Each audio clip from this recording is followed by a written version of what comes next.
नमः पार्वतीपतये हर हर महादेव हर शंकराचार्य स्वामी भगवान की जय।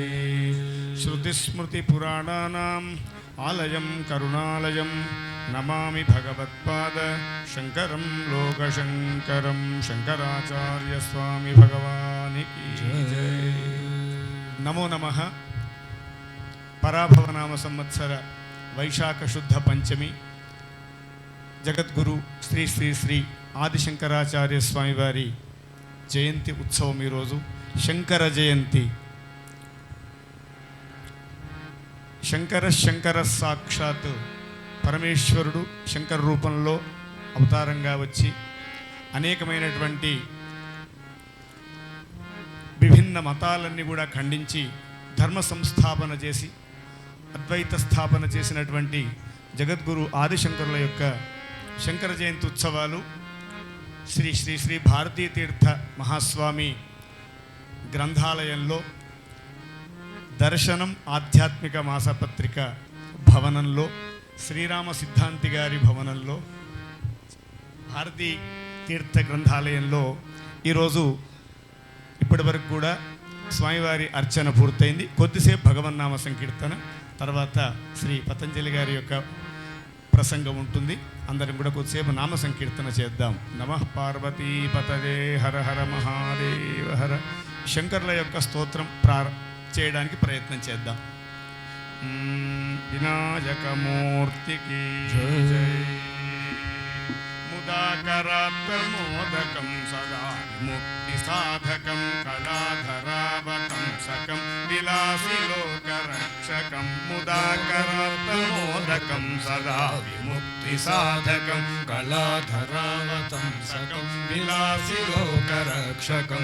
అనాయకైకనాయకం వినాశితే భదైత్యకం నతాశుభాశునాశకం నమామి తం వినాయకం నమామి తం వినాయకం. నతేతరాతి భీకరం నవోదితార్కభస్వరం నమత్సురారి నిర్జరం నతాధిగమదుర్ధరం సురేశ్వరం నిధీశ్వరం గజేశ్వరం గణేశ్వరం మహేశ్వరం తమాశ్రయే. పరాత్పరం నిరంతరం పరాత్పరం నిరంతరం సమస్తలోకశంకరం నిరస్తదైత్యకుంజరం ధరే ధరోదరం వరం వరే భవక్రమక్షరం కృపాకరం క్షమాకరం ముదాకరం యశస్కరం నమస్కరం నమస్కృతం నమస్కరోమి భాస్వరం నమస్కరోమి భాస్వరం.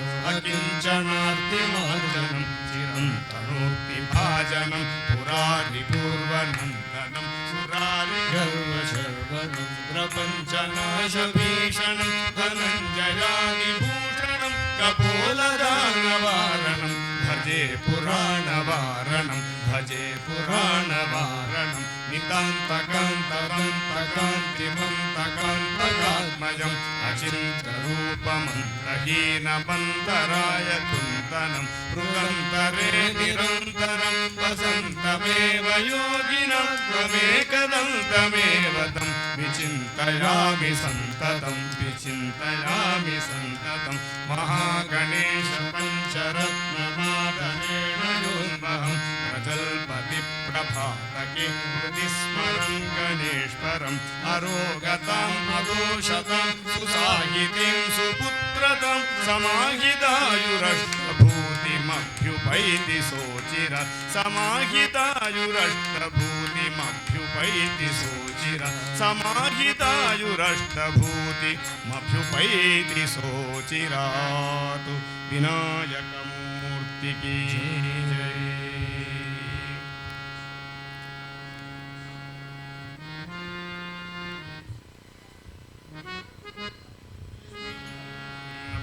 पार्वतीपतये हर हर महादेव हर.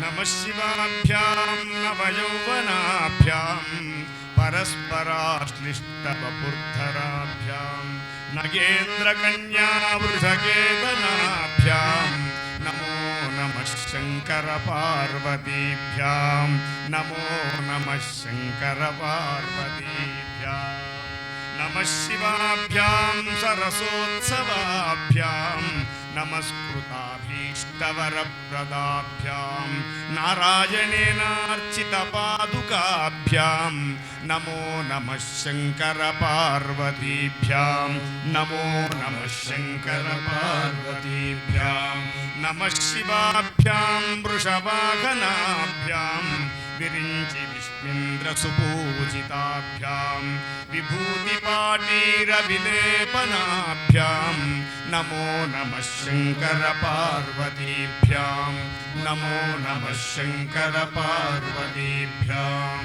नमः शिवाभ्यां जगदीश्वराभ्यां जगत्पतिभ्यां जय विग्रहाभ्यां जम्भारिमुख्यैरभिवन्दिताभ्यां नमो नमः शङ्करपार्वतीभ्यां नमो नमः शङ्करपार्वतीभ्यां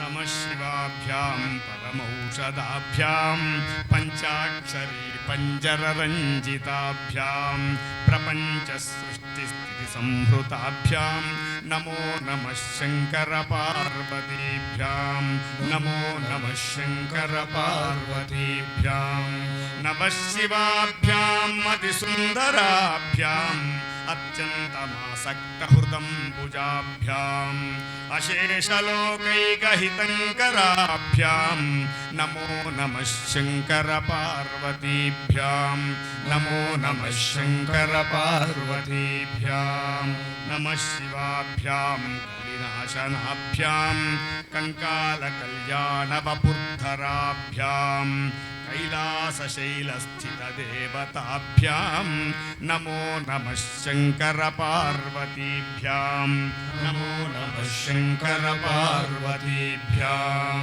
नमः शिवाभ्यामशुभापहाभ्याम् अशेषलोकैकविशेषिताभ्याम् अकुण्ठिताभ्यां स्मृतिसम्भृताभ्यां नमो नमः शङ्करपार्वतीभ्यां नमो नमः शङ्करपार्वतीभ्यां नमः शिवाभ्यां धवाहनाभ्यां रवीन्दुवैश्वानरलोचनाभ्यां आकाशशाङ्काभमुखाम्बुजाभ्यां नमो नमः शङ्करपार्वतीभ्यां नमो नमः शङ्करपार्वतीभ्यां नमः शिवाभ्यां जटिलन्धराभ्यां जरामृतिभ्यां च विवर्जिताभ्यां जनार्दनाभ्योद्भवपूजिताभ्यां नमो नमः शङ्करपार्वतीभ्यां नमो नमः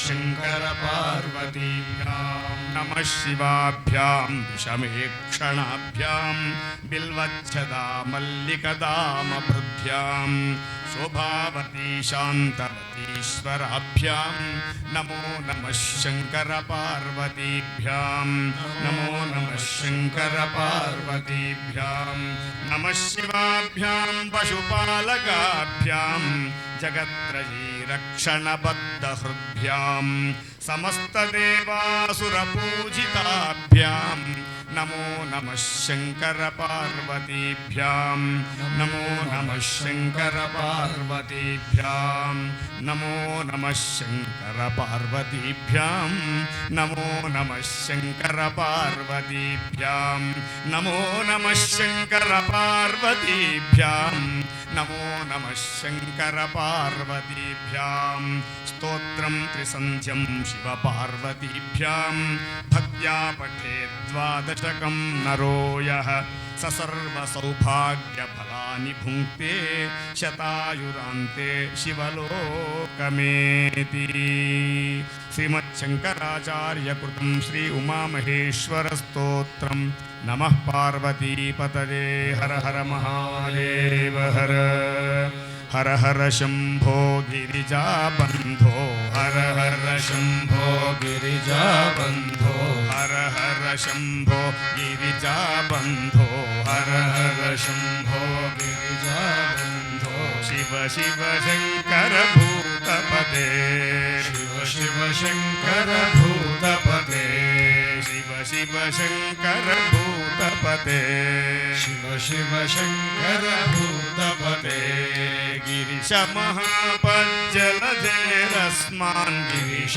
महापज्जलधेरस्मान् गिरीश महापज्जलधेरस्मान् गिरीश महापज्जलधेरस्मान् उद्धर दीन कृपा जलधे उद्धर दीन कृपा जलधे हर हर शंभो गिरिजा बंधो हर हर शंभो गिरिजा बंधो शिव शिव शंकर भूतपते शिव शिव शङ्कर भूतपते शंकर शिवा हर शंकर शिवा शंकर शिवा हर शंकर शिवा शंभो शंकर शिवा हर शंकर शिवा शंकर शिवा हर शंकर शिवा शंभो महादेव शंकर शिवा शंभो महादेव शंकर शिवा हर हर शंभो गिरिजा बंधो हर हर शंभो गिरिजा बंधो शिव शिव शंकर भूतपते शिव शिव शंकर भूतपते काशीपते वाराणसीपते काशीपते वाराणसीपते शंभो काशीपते वाराणसीपते काशीपते वाराणसीपते गंगा जटाजूट गौरीपते गंगा जटाजूट गौरीपते गंगा जटाजूट गौरीपते गंगा जटाजूट गौरीपते काशीपते वाराणसीपते काशीपते वाराणसीपते गंगा जटाजूट गौरीपते गंगा जटाजूट गौरीपते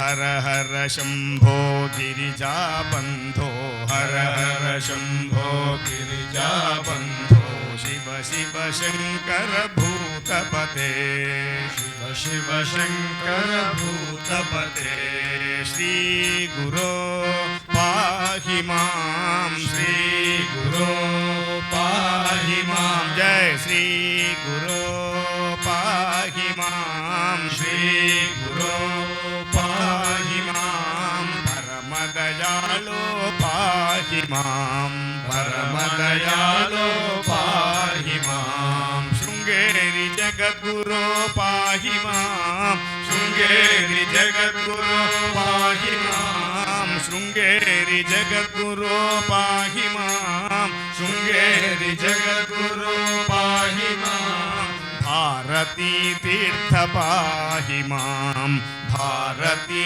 तीर्थ पाहि मां विधुशेखर भारती पाहि मां विधुशेखर भारती पाहि मां शंकर शिवा हर शंकर शिवा शंकर शिवा हर शंकर शिवा शंभो शंकर शिवा हर शंकर शिवा शंकर शिवा हर शंकर शिवा शंभो महादेव शंकर शिवा शंभो महादेव शंकर शिवा हर हर शंभो गिरिजा बंधो हर हर शंभो गिरिजा बंधो शिव शिव शंकर भूतपते शिव शिव शंकर भूतपते हस्तामलकस्तोटक नाम हस्तामलकस्तोटक नाम आचार्य श्री सुरेश्वरोऽपि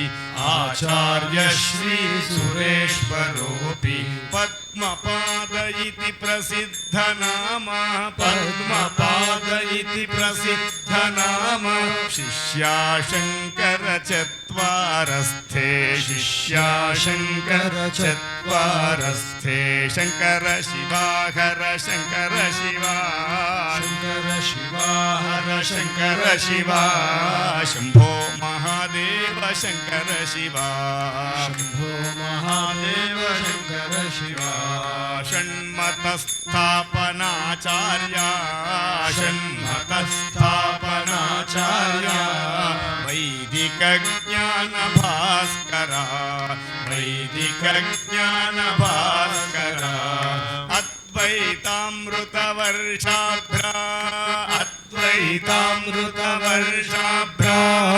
अद्वैतामृतवर्षाभ्रा अद्वैतामृतवर्षाभ्रा शंकराचार्य ते नमः शंकराचार्य ते नमः शंकराचार्य ते नमः शंकराचार्य ते नमः शंकराचार्य ते नमः शंकराचार्य ते नमः शंभो हर हर शंभो गिरिजाबंधो हर हर शंभो गिरिजाबंधो शिव शिव शंकर भूतपते शिव शिव शंकर भूतपते शंभो शिव शिव शंकर भूतपते शंभो शिव शंकर भूतपते शंभो शिव शिव शंकर भूतपते शंभो शिव शिव शंकर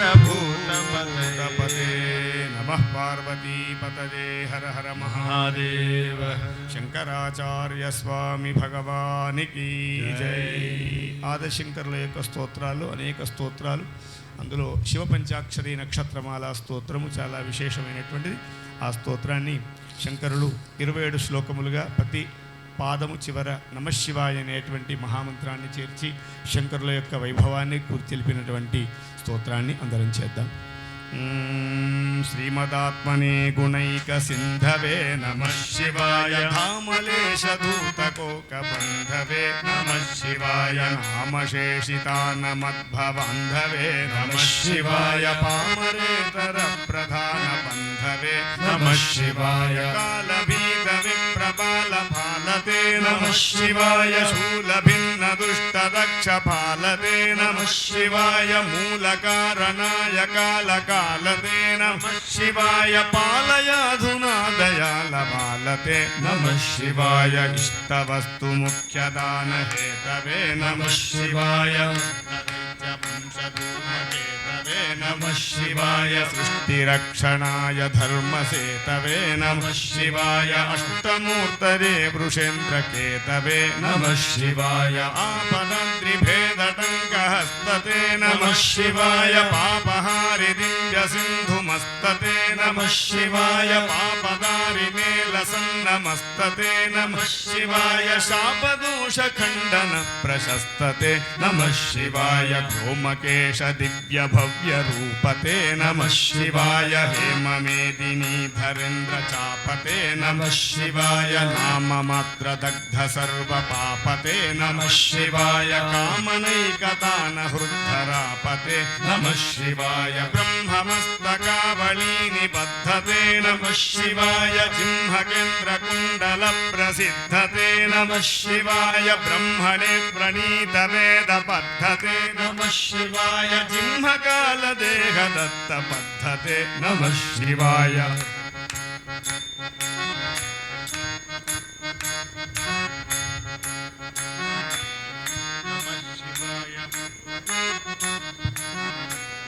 नमः शिवाय कामनाशनाय शुद्धकर्मणे नमः शिवाय सामगान जायमान शर्मणे नमः शिवाय हेमकान्तिचाकचक्यवर्मणे नमः शिवाय सामजासुरङ्गलब्धचर्मणे नमः शिवाय जन्ममृत्युघोरदुःखहारिणे नमः शिवाय चिन्मयैकरूपदेहधारिणे नमः शिवाय मन्मनोरथावपूर्तिकारिणे नमः शिवाय सन्मनोगताय कामभैरिणे नमः शिवाय यक्षराजबन्धवे दयालवे नमः शिवाय दक्षपाणिशोभिकाञ्चनालवे नमः शिवाय पक्षिराजवाघहृच्छयालवे नमः शिवाय अक्षिपालवे दपूततालवे नमः शिवाय दक्षहस्तनिष्ठजा नादवेदसे नमः शिवाय अक्षरात्मने नमद्भिडौजसे नमः शिवाय दीक्षितप्रकाशितात्मतेजसे नमः शिवाय वृक्षराजवाहते सताङ्गते नमः शिवाय राजताचलेन्द्रसानुवासिने नमः शिवाय राजमाननित्यमन्दहासिने नमः शिवाय राजकोरकावतंसभासिने नमः शिवाय राजराजमित्रतप्रकाशिने नमः शिवाय दीनमानवालिकामधेनवे नमः शिवाय सूनबाणदाहकृत्कृशानवे नमः शिवाय स्वानुरागभक्तरत्नसानवे नमः शिवाय दानवान्धकारचण्डभानवे नमः शिवाय नमः शिवाय नमः शिवाय नमः शिवाय सर्वमङ्गलाकुचाग्रशाजिने नमः शिवाय सर्वदेवतागणातिशाजिने नमः शिवाय पूर्वदेवनाशसंविधाजिने नमः शिवाय सर्वमन्मनोजभङ्गदाजिने नमः शिवाय स्तोकभक्तितोऽपि भक्तपोषिणे नमः शिवाय माकरन्दसारवर्षभाषिणे नमः शिवाय एकबिल्वदानतोऽपि दोषिणे नमः शिवाय नैकजन्मपापजालशोषिणे नमः शिवाय सर्वजीवरक्षणैकशीलिने नमः शिवाय पार्वतीप्रियाय भक्तपालिने नमः शिवाय दुर्विदग्धदैत्यसैन्यधारिणे नमः शिवाय शर्वरीशधारिणे कपालिने नमः शिवाय पाहि मामुमामनोज्ञदेहते नमः शिवाय देहि मे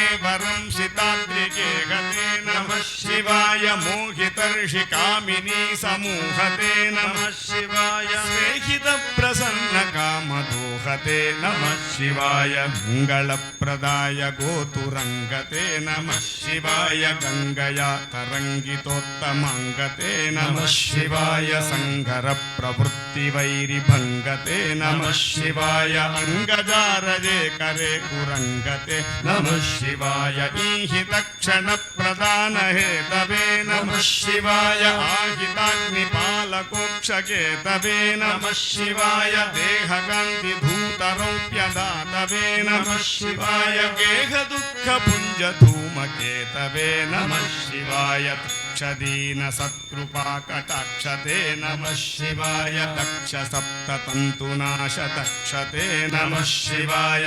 रुक्षराजभानुपावकाक्षते नमः शिवाय रक्षमं प्रपन्नमात्र रक्षते नमः शिवाय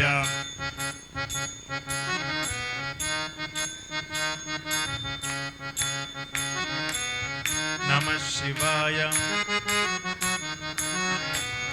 नमः शिवाय ञङ्कुपानये शिवङ्कराजते नमः शिवाय सङ्कटाब्धितीर्थकिङ्कराजते नमः शिवाय पङ्कभीषिताभयङ्कराजते नमः शिवाय पङ्कजासनाय शङ्कराजते नमः शिवाय कर्मपाशनाशनीलकण्ठते नमः शिवाय शर्मदाय नर्यभस्मकण्ठते नमः शिवाय निर्ममर्षिसेवितोपकण्ठते नमः शिवाय कुर्महेन तीर्णमद्विकुण्ठते नमः शिवाय विष्टपाधिपाय नम्रविष्णवे नमः शिवाय शिष्टविप्रहृद्गृहाचरिष्णवे नमः शिवाय इष्टवस्तु नित्यतुष्णजिष्णवे नमः शिवाय कष्टनाशनाय लोकजिष्णवे नमः शिवाय अप्रमेय दिव्यसुप्रभावते नमः शिवाय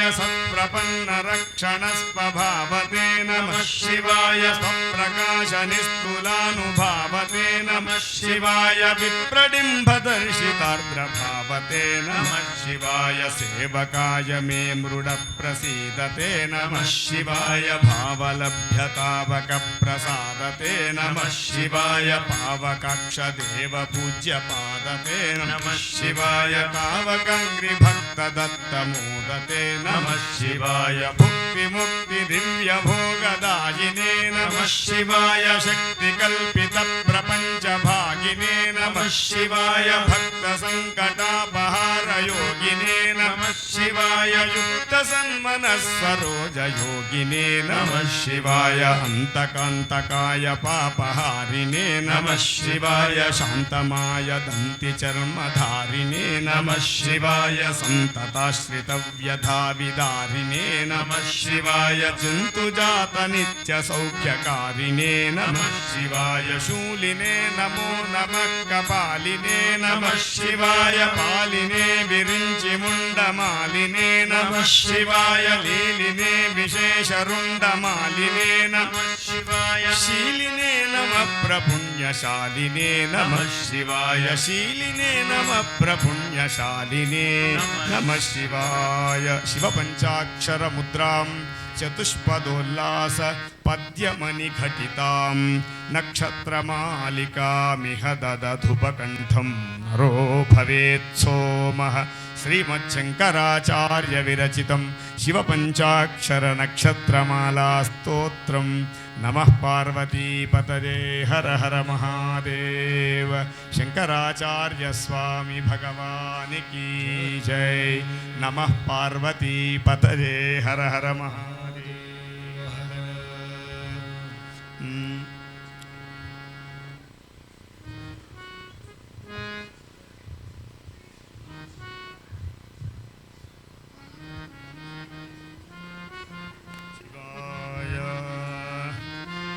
శంకరాచార్య స్వామి విరచితమైన అర్ధనారీశ్వర స్తోత్రం చాంపేయ గౌరార్ధ శరీరకాయై కర్పూర గౌరార్ధ శరీరకాయ ధమ్మిల్లకాయై చ జటాధరాయ నమః శివాయై చ నమః శివాయ నమః శివాయై చ నమః శివాయ కస్తూరికా కుంకుమ చర్చితాయై సితారజ పుంజ విచర్చితాయ కృతస్మరాయై వికృతస్మరాయ నమః శివాయై చ నమః శివాయ నమః శివాయై చ నమః శివాయ ఝడత్కణత్కంకణనూపురాయై पादाब्जराजध्वनिनूपुराय हेमाङ्गदायै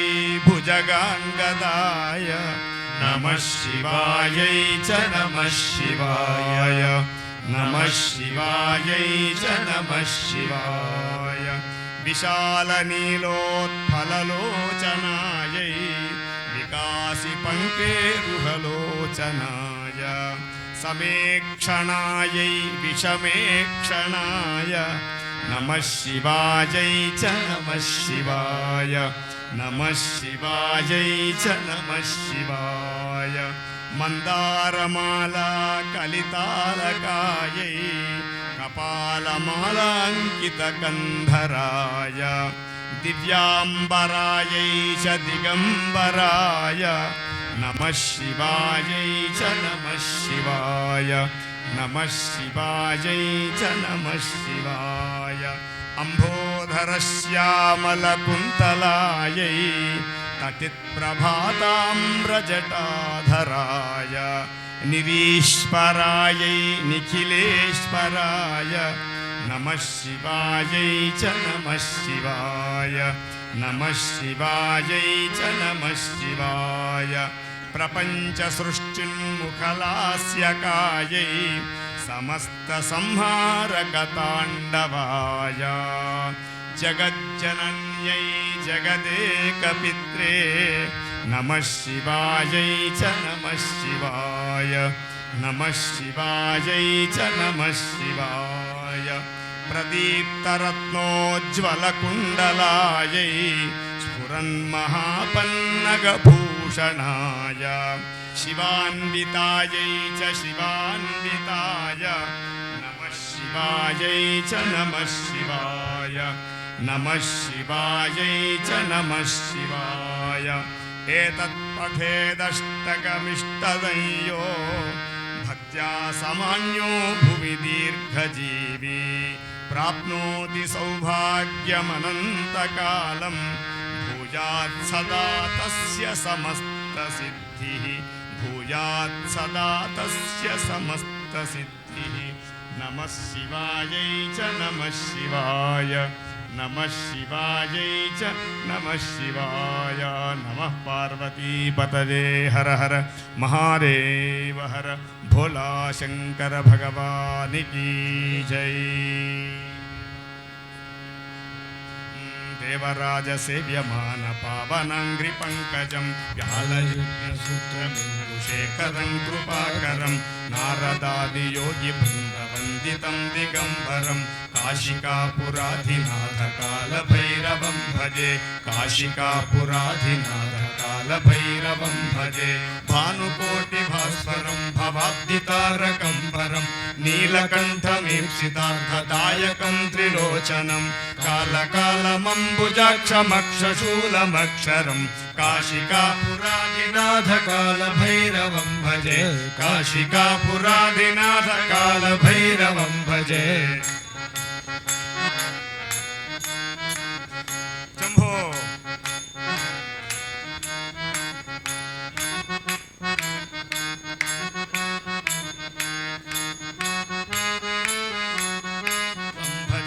शूलटङ्कपाशदण्डपाणिमादिकारणं श्यामकायमादिदेवमक्षरं निरामयं भीमविक्रमं प्रभुं विचित्रताण्डवप्रियं काशिकापुराधिनाथ कालभैरवं भजे काशिकापुराधिनाथ कालभैरवं भजे।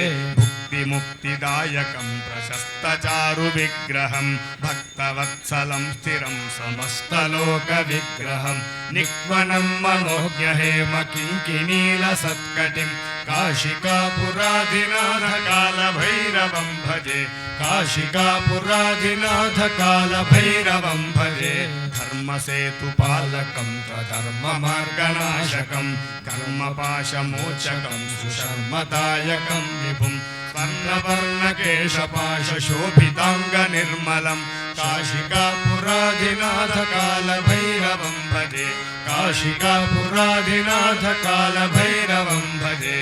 रत्नपादुकाप्रभाभिरामपादयुग्मकं नित्यमद्वितीयमिष्टदैवतं निरञ्जनं मृत्युदर्पणाशनं करालदंष्ट्रभूषणं काशिकापुराधिनाथ कालभैरवं भजे काशिकापुराधिनाथ कालभैरवं भजे।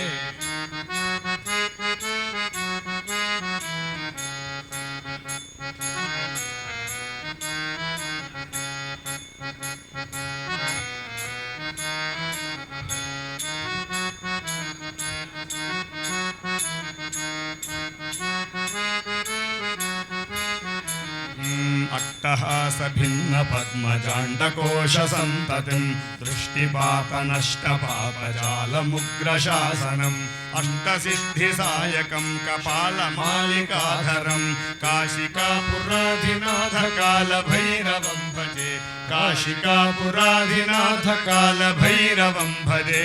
भूतसङ्घनायकं विशालकीर्तिदायकं काशीवासि लोकपुण्यपापशोधकं विभुं नीतिमार्गकोविदिं पुरातनं जगत्पतिं काशिकापुराधिनाथ कालभैरवं भजे काशिकापुराधिनाथ कालभैरवं भजे। कालभैरवाष्टकं पठन्ति ये मनोहरं ज्ञानमुक्तिसाधकं विचित्रपुण्यवर्धनं शोकमोहदैन्यलोभकोपतापनाशनं ते प्रजान्ति कालभैरवाङ्घ्रिसन्निधिं ध्रुवं ते प्रजान्ति कालभैरवाङ्घ्रिसन्निधिं ध्रुवं काशिकापुराधिनाथ कालभैरवं काशिकापुराधिनाथ कालभैरवं भजे काशिकापुराधिनाथ कालभैरवं भजे। काशी विश्वनाथ भगवान की जय।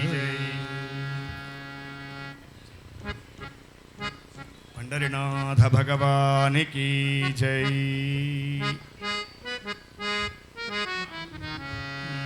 महायोगपीठे तटे भीमरथ्या महायोगपीठे तटे भीमरथ्या वरं पुण्डरीकाय दातुं मुनीन्द्रै वरं पुण्डरीकाय दातुं मुनीन्द्रै समागत्य तिष्ठन्तमानन्दकन्दं समागत्य तिष्ठन्तमानन्दकन्दं परब्रह्मलिङ्गं भजे पाण्डुरङ्गं परब्रह्मलिङ्गं भजे पाण्डुरङ्गं तटित्वाससं नीलमेघावभासं तटित्वाससं नीलमेघावभासं रमामन्दिरं सुन्दरं चित्प्रकाशं रमामन्दिरं सुन्दरं चित्प्रकाशं वरं दृष्टकायां समन्यस्तपादं वरं दृष्टकायां समन्यस्तपादं परब्रह्मलिङ्गं भजे पाण्डुरङ्गं परब्रह्मलिङ्गं भजे पाण्डुरङ्गं प्रमाणं भवाब्धेरिवं मामकानां प्रमाणं भवाब्धेरिदं मामकानां नितम्बः कराभ्यां धृतो येन तस्मात् नितम्बः कराभ्यां धृतो येन तस्मात् विधातुर्वसर्चै धृतो नाभिकोशः विधातुर्वसर्चै धृतो नाभिकोशः परब्रह्मलिङ्गं भजे पाण्डुरङ्गं परब्रह्मलिङ्गं भजे पाण्डुरङ्गम्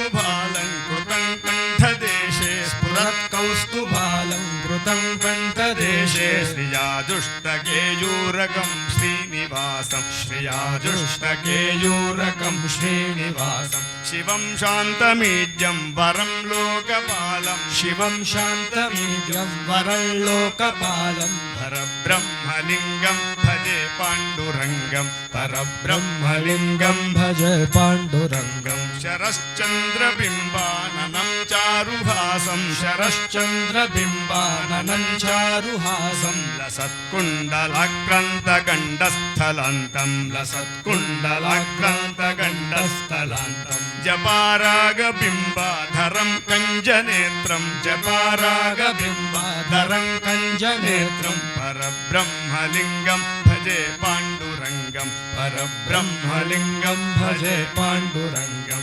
किरीटोज्ज्वलत्सर्वदिक्प्रान्तभागं किरीटोज्ज्वलत्सर्वदिक्प्रान्तभागं सुरैरर्चितं दिव्यरत्नैरनर्घ्यैः वैरर्चितं दिव्यरत्नैरनर्घ्यैः त्रिभङ्गाकृतिं बर्हमाल्यावतंसं त्रिभङ्गाकृतिं बर्हमाल्यावतंसं परब्रह्मलिङ्गं भजे पाण्डुरङ्गं परब्रह्मलिङ्गं भजे पाण्डुरङ्गं विभुं वेणुनादं चरन्तं दुरन्तं विभुं वेणुनादं चरन्तं दुरन्तं स्वयं लीलया गोपवेशं दधानं स्वयं लीलया गोपवेशं दधानं गवां बृन्दकानन्ददञ्चारुहासं गवां बृन्दकानन्ददञ्चारुहासं परब्रह्मलिङ्गं भजे पाण्डुरङ्गं परब्रह्मलिङ्गं भजे पाण्डुरङ्गम् अजं रुक्मिणी प्राणसञ्जीवनन्तम् अजं रुक्मिणी प्राणसञ्जीवनन्तं परन्धाम कैवल्यमेकं तुरीयं परन्धाम कैवल्यमेकं तुरीयं प्रसन्नं प्रपन्नार्तिहरं देवदेवं प्रसन्नं प्रपन्नार्तिहं देवदेवं परब्रह्मलिङ्गं भजे पाण्डुरङ्गं परब्रह्मलिङ्गं भजे पाण्डुरङ्गं स्तवं पाण्डुरङ्गस्य वैपुण्यदन्ये स्तवं पाण्डुरङ्गस्य वैपुण्यदन्ये पठन्त्येकचित्तेन भक्त्या च नित्यं पठन्त्येकचित्तेन भक्त्या च नित्यं भवाम्भोनिधिं ते विदीप्तान्तकाले भवाम्भोनिधिं ते विदीप्तान्तकाले हरेरालयं शाश्वतं प्राप्नुवन्ति हरेरालयं शाश्वतं प्राप्नुवन्ति हरेरालयं शाश्वतं प्राप्नुवन्ति हरेरालयं शाश्वतं प्राप्नुवन्ति परब्रह्मलिङ्गं भजे पाण्डुरङ्गं परब्रह्मलिङ्गं भजे पाण्डुरङ्गं पंडरीनाथ भगवान की जय। हर हर హర మహాదేవ హర. గోపాలకృష్ణ భగవానికి జై. శ్రీకృష్ణ గోవింద హరే మురారే, శ్రీకృష్ణ గోవింద హరే మురారే. హే నాథ నారాయణ వాసుదేవ, హే నాథ నారాయణ వాసుదేవ. శ్రీకృష్ణ గోవింద హరే మురారే, శ్రీకృష్ణ గోవింద హరే మురారే. హే నాథ నారాయణ వాసుదేవ, నారాయణ వాసుదేవ. హే నాథ నారాయణ వాసుదేవ, హే నాథ నారాయణ వాసుదేవ. హే నాథ నారాయణ వాసుదేవ, నాథ నారాయణ వాసుదేవ. హే నాథ నారాయణ వాసుదేవ, హే నాథ నారాయణ వాసుదేవ. హే నాథ నారాయణ వాసుదేవ, హే నాథ నారాయణ వాసుదేవ. శ్రీకృష్ణ గోవింద హరే మురారే, కృష్ణ గోవింద హరే మురారే. శ్రీకృష్ణ గోవింద హరే మురారే, గోవింద హరే మురారే. హే నాథ నారాయణ వాసుదేవ, హే నాథ నారాయణ వాసుదేవ. జిహ్వే పిబస్వ అమృతమేతదేవ, జిహ్వే పిబస్వ అమృతమేతదేవ. జిహ్వే పిబస్వ అమృతమేతదేవ, జిహ్వే పిబస్వ అమృతమేతదేవ. గోవింద నారాయణ మాధవేతి, గోవింద దామోదర మాధవేతి, గోవింద దామోదర మాధవేతి, గోవింద దామోదర మాధవేతి. శ్రీకృష్ణ గోవింద హరే మురారే, కృష్ణ గోవింద హరే మురారే. శ్రీకృష్ణ గోవింద హరే మురారే, కృష్ణ గోవింద హరే మురారే. హే నాథ నారాయణ వాసుదేవ, హే నాథ నారాయణ వాసుదేవ. హే నాథ నారాయణ వాసుదేవ, హే నాథ నారాయణ వాసుదేవ. హే నాథ నారాయణ వాసుదేవ, హే నాథ నారాయణ వాసుదేవ. హే నాథ నారాయణ వాసుదేవ, హే నాథ నారాయణ వాసుదేవ. హే నాథ నారాయణ వాసుదేవ, హే నాథ నారాయణ వాసుదేవ. శ్రీకృష్ణ గోవింద హరే మురారే, శ్రీకృష్ణ గోవింద హరే మురారే. హే నాథ నారాయణ వాసుదేవ, హే నాథ నారాయణ వాసుదేవ. హే నాథ నారాయణ వాసుదేవ, హే నాథ నారాయణ వాసుదేవ. గోపాలకృష్ణ భగవానికి నమః. పార్వతీపతయే హర హర మహాదేవ.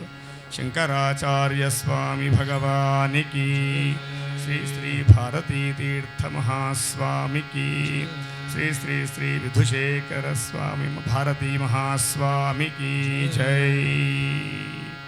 ఆశావశాదష్టదిగంతరాలే దేశాంతరభ్రాంతమశాంతబుద్ధిం ఆకారమాత్రాదవనీసురం మాం అకృత్య కృత్యం శివ పాహి శంభో. మాంసాస్థిమజ్జామలమూత్రపాత్ర చితకృత్యజాలం మద్భావనం మన్మథపీడితాంగం మాయామయం మాం శివ పాహి శంభో. సంసారమాయా జలధి ప్రవాహ సమ్మగ్నముద్ఘ్రాంతమశాంతబుద్ధిం త్వత్పాదసేవా విముఖం సకామం సుదుర్జనం మాం శివ పాహి శంభో. ఇష్టానృతం భ్రష్టమనిష్టధర్మం నష్టాత్మబోధం నయలేశహీనం కష్టారిషడ్వర్గనిపీడితాంగం దుష్టోత్తమం మాం శివ పాహి శంభో. వేదాగమాభ్యాసరసానభిజ్ఞం పాదారవిందం తవ నార్చయంతం వేదోక్తకర్మాణి విలోపయంతం వేదాకృతే మాం శివ పాహి శంభో. అన్యాయ్యవిత్తార్జనసక్తచిత్తం అన్యాసు నారీష్వనురాగవంతం అన్యాన్నభోక్తారమశుద్ధదేహం ఆచారహీనం శివ పాహి శంభో పురాత్తతాపత్రయతప్తదేహం పరాంగతిం గంతుముపాయవర్జ్యం పరావమానైకి పరాత్మభావం నరాధమం మాం శివ పాహి శంభో పితా యథా రక్షతి పుత్రమీశ జగత్పితత్వం జగతః సహాయః కృతాపరాధం తవ సర్వకార్యే కృపానిధే మాం శివ పాహి శంభో కృపానిధే మాం శివ పాహి శంభో కాయేన వాచా మనసైంద్రియైర్వా బుద్ధ్యాత్మనా వా ప్రకృతే స్వభావాత్ కరోమి యద్యత్ సకలం పరస్మై నారాయణాయేతి సమర్పయామి నారాయణాయేతి సమర్పయామి ధర్మస్య విజయోస్తు అధర్మస్య నాశోస్తు ప్రాణిషు సద్భావనాస్తు తస్య అభివృద్ధిరస్తు లోకాః సమస్తాః సుఖినో భవంతు.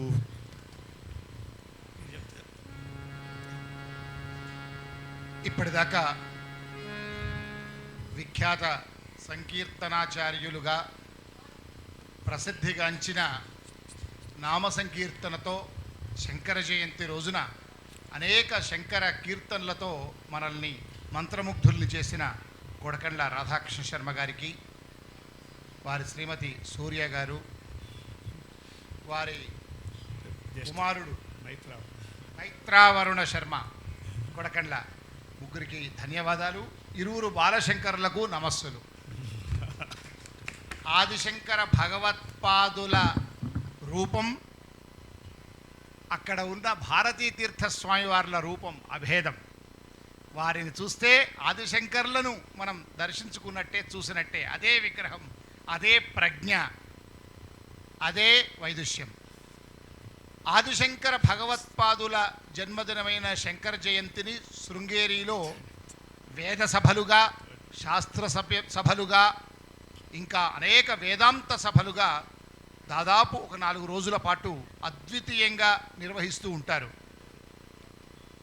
దక్షిణాంనాయ శృంగేరి శారదాపీఠాధీశ్వరులు జగద్గురు శంకరాచార్య శ్రీ శ్రీ శ్రీ భారతీతీర్థ మహాస్వామి వారు స్వయంగా గురుదేవులైన ఆదిశంకరులను స్తుతించిన ఒక స్తోత్రం నేను పఠించడానికి ప్రయత్నిస్తాను. మీతో పాటు నేను కూడా ప్రయత్నం సంతోషం.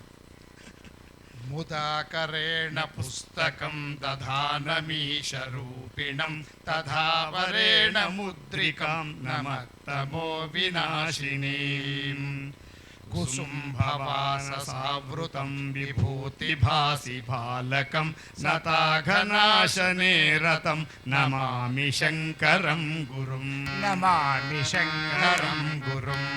అందరూ అనాలి, నమామి శంకరం గురుం. పరాశరాత్మజ ప్రియం పవిత్రిత క్షమాతలం పురాణ సారవేదినం సనందనాదిసేవితం ప్రసన్నవక్త్ర పంకజం ప్రసన్నలోకరక్షకం ప్రకాశతాద్వితీయతత్వమాశ్రయామి దేశికం నమామి శంకరం గురుం నమామి శంకరం గురుం. సుధాంశుశేఖరార్చకం సుధీంద్రసేవ్యపాదుకం సుతాదిమోహనాశకం సుశాంతిదాయకం సమస్తవేదపారగం సహస్రసూర్యభాసురం సమాహితాఖిలేంద్రియం సదా భజామి శంకరం సదా భజామి శంకరం సదా భజామి శంకరం. యమీంద్రచక్రవర్తినం యమాదియోగవేదినం యథార్థతత్వబోధకం యమాంతకాత్మజార్చకం యమేన ముక్తికాంక్షయ సమాశ్రయంతి సజ్జనాః నమామ్యహం సదా గురుం తమేవ శంకరాభితం తమేవ శంకరాభితం తమేవ శంకరాభిదం. స్వపాద్య ఏవ నిర్భయం య ఆత్మనో భజాత దరిద్ర విప్రమందిరే సువర్ణపుష్టిమాసయన్ హర్ష్య విస్మయాంబుధౌ సయజ్జయత్సమాంజవాన్ స ఏవ శంకరः సదా జగద్గురుర్మమ జగద్గురుర్గతిం మమ జగద్గురుర్గతిం మమ యదీయ పుణ్య యజన్మన ప్రసిద్ధమాపకాలటి యదీయ శిష్యతాం వ్రజన్ సకోటకోటితప్రధే ప్రదేయేవ సర్వదేహినాం విముక్తిమార్గదర్శక నరాకృతిం సదాశ్రివం తమాశ్రయామి సద్గురుం తమాశ్రయామి సద్గురుం తమాశ్రయామి సద్గురుం సనాతనస్య తతస్య సదైవ పాలనాయ చకార లోక విశ్రుతాన్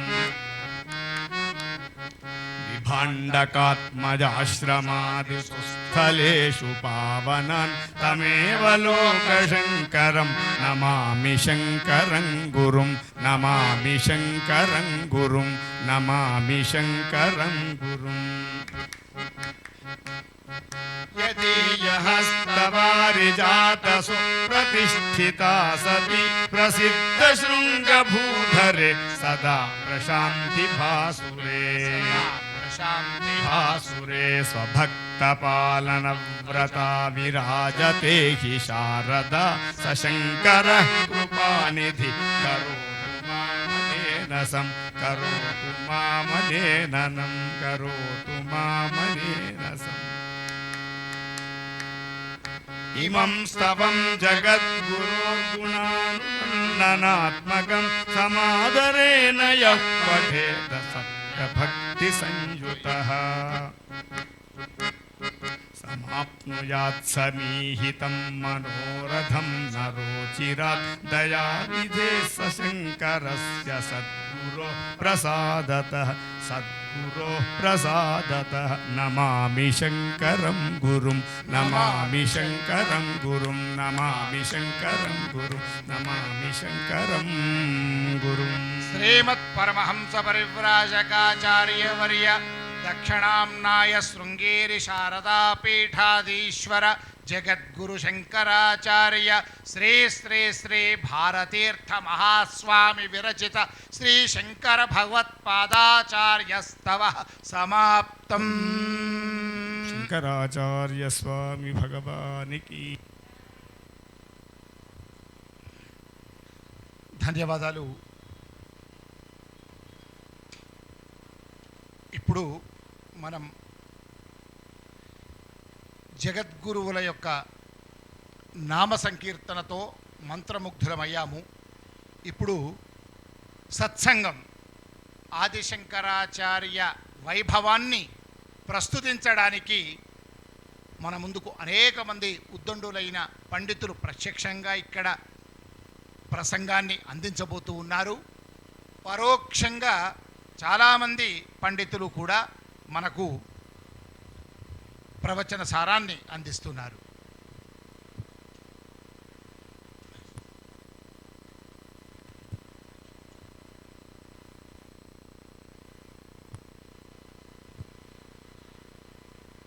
పెద్దలు తాడేపల్లి వీరరాఘవ శాస్త్రి అనగానే అమ్మవారి రూపం. శాక్తేయులు అనడానికి పర్యాయ పదం తాడేపల్లి వీరరాఘవ శాస్త్రి. వారి మనవలు సుప్రసిద్ధ పండితులు, విద్వన్మణి, ఉన్నత కళాశాల ప్రధానాచార్యులు, ప్రాచార్యులు, ఆచార్యులు,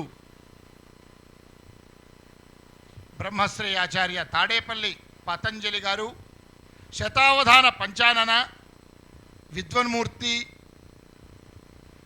బ్రహ్మశ్రీ డాక్టర్ జిఎం రామశర్మ గారు, అవధాన విద్యా వికాస పరిషత్ వ్యవస్థాపకాధ్యక్షులు సోదరులు, దర్శనం గౌరవ సంపాదకులు దత్తాత్రేయ శర్మ గారు, ఈ ముగ్గురు ఇచ్చేసి శ్రీ కొడకండ్ల రాధాకృష్ణ శర్మ గారిని, సూర్య గారిని, మైత్రావరణ శర్మలను శాలువాలతో సత్కరించవలసిందిగా కోరుతూ ఉన్నా. అయ్యా ఒక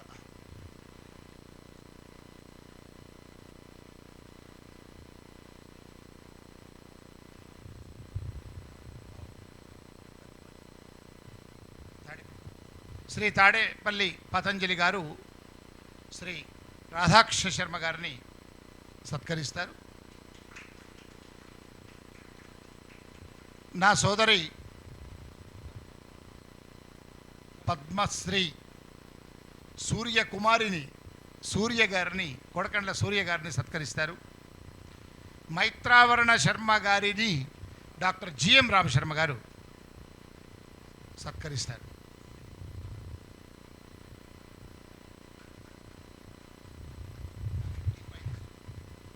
ఒక్కసారి బృంద చిత్రం.